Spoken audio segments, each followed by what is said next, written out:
สวัสดีค่ะพ่อแม่พี่น้องสวัสดีFCทุกท่านเนาะค่ะกลับมาพบมาพอกับเจตาพารวยคือเก่าค่ะในทางช่อง YouTube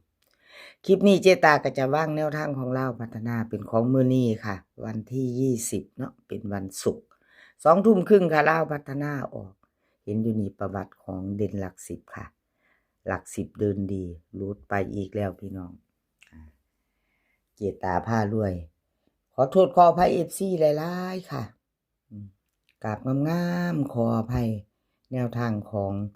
เด่นหลัก10หลุดไปประกบเข้า0ตัวเดียวค่ะจับคู่ไม่เดินไม่มีไม่มาเนาะพี่น้องบ่มีจับคู่หลัก10พอเข้าเลยพี่น้องหลุดคือหลุด2 งวด3 งวดแล้วเด้อค่ะมาใหม่ไปต่อนี่คือแนวทางใหม่พี่น้องเจตาลองเบิ่งอีกสอกหาอยู่กะเอามาแล้วค่ะเอามาพิจารณากันมื้อนี้ใหม่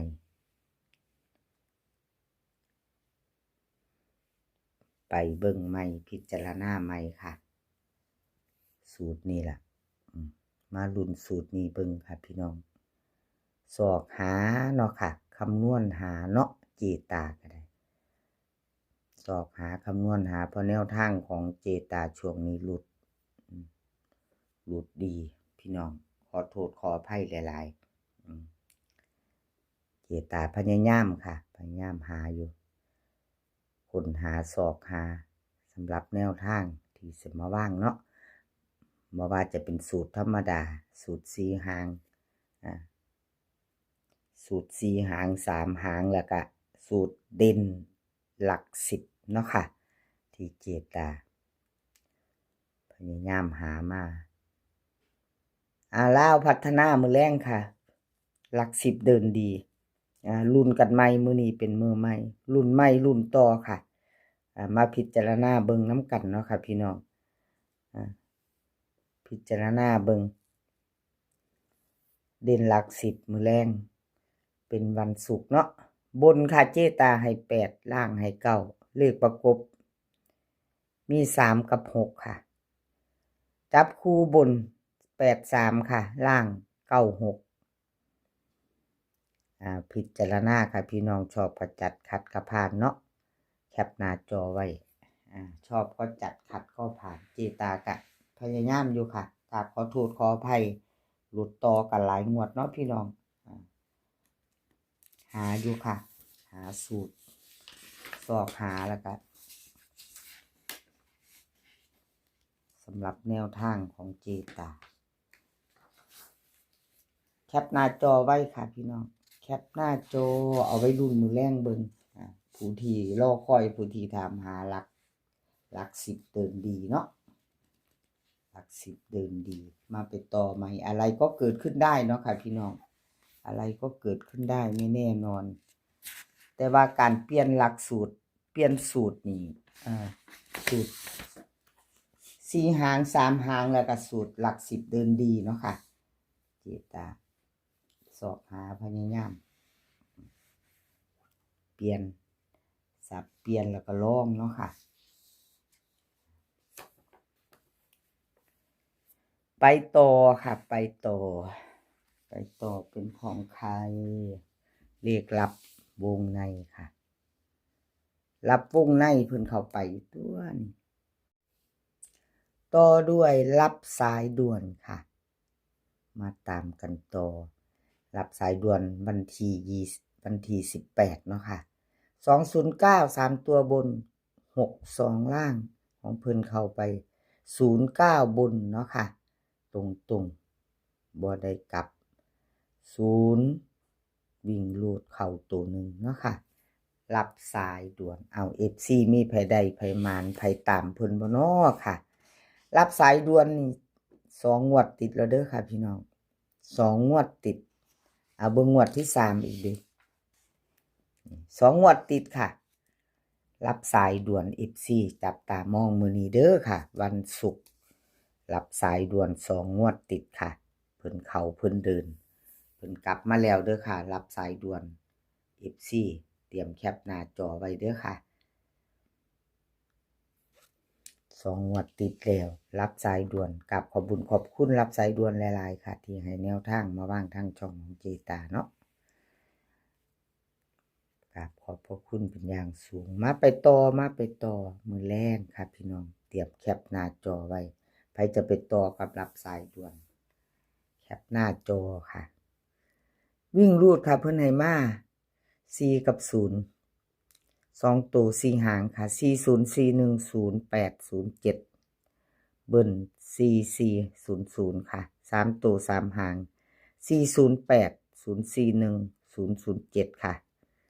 วิ่งรูดเพิ่นเด่นทอกันเด้อค่ะ4กับ0วงกลมให้ทั้ง2ตัว2ตัวค่ะ40กับ08 3ตัว2หาง408กับ041ค่ะที่เพิ่นเน้นเพิ่นเจาะให้เนาะวงกลมให้เนาะค่ะพี่น้องที่เพิ่นวงกลมให้ตัวเน้นตัวเจาะของเพิ่นไปตามต่อมือแรงก็แคปหน้าจอไว้เนาะค่ะรับสายด่วนของเพิ่นเข้าไปแล้ว2 งวดติดเด้อค่ะพี่น้อง2 งวดติดรับสายด่วนมาไปต่อค่ะเลขรับวงในรับวงในเป็นจังใดเจ้ามือแรงเจ้าไปบ่ขามโขงรับวงในวันที่18ที่ผ่านมาค่ะ209 3ตัวบน2ตัว62ล่างเพิ่นเข้าไป6เนาะค่ะรับวงในเข้าไปวิ่งรูด6ตัวเดียวมา1ตัวเนาะค่ะแต่วันที่16เพิ่นเข้าไป73อยู่ค่ะวิ่งรูดกับเข้ามาถึง2ตัวเข้ามาทั้งบนทั้งล่างเนาะ7กับ2รับวงในก็ถือว่าเดินอยู่เนาะพี่น้องถือว่ายังไม่หลุดเนาะค่ะ2 งวดเพิ่นก็เข้ามาอยู่เพิ่นก็เข้ามาอยู่เบิ่งอันงวดที่3ดิติดมาอยู่หลุดไปค่ะงวดที่3นี่ค่ะ2 งวดที่เจตาให้เบิ่งชัดเจนเนาะถือว่ายังไม่หลุดเนาะวิ่งหลุดเพิ่นก็มาอยู่ค่ะ2ตัวมา1ตัว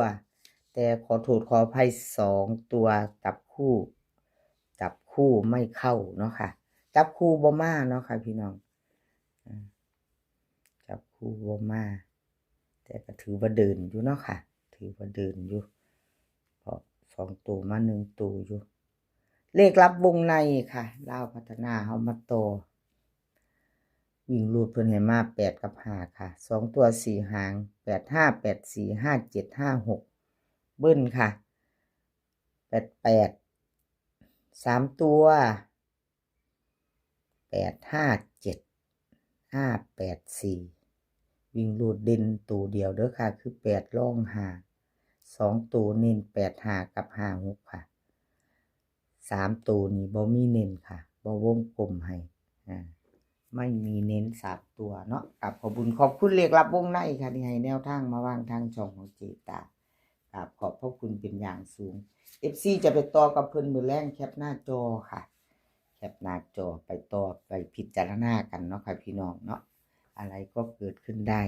ใครจะไปต่อกับเพิ่นก็แคปหน้าจอไปแล้วไทยมักหวยค่ะมาต่อกันเตรียมแคปหน้าจอเด้อค่ะใครจะไปไทยมักหวยมาแล้วค่ะแนวทางใหม่วันที่18รุดไปเนาะค่ะ209 3ตัวบน62ล่าง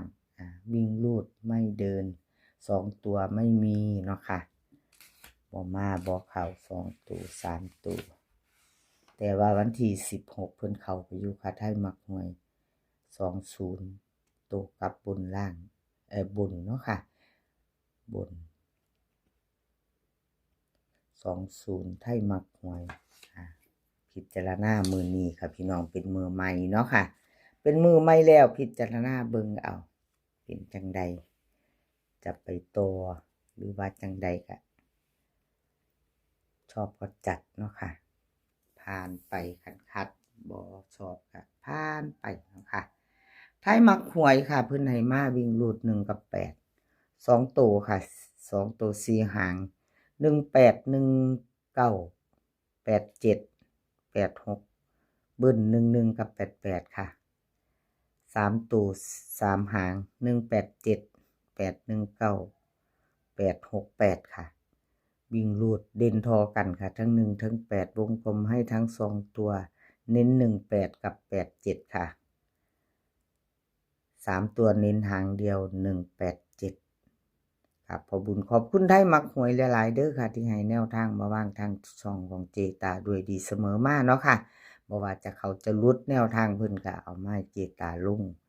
นะในช่องของเจตาพารวยครับขอบพระคุณเป็นอย่างสูงค่ะแคปหน้าจอไว้ค่ะพี่น้องใครจะไปต่อกับเพิ่นแคปหน้าจอคลิปนี้ขอให้พี่น้องโชคดีกับเล่าวพัฒนามื้อแรงค่ะขอให้โชคดีกันทุกคนมื้อนี้ขอให้มีความสุขขอให้สุขภาพร่างกายแข็งแรงค่ะ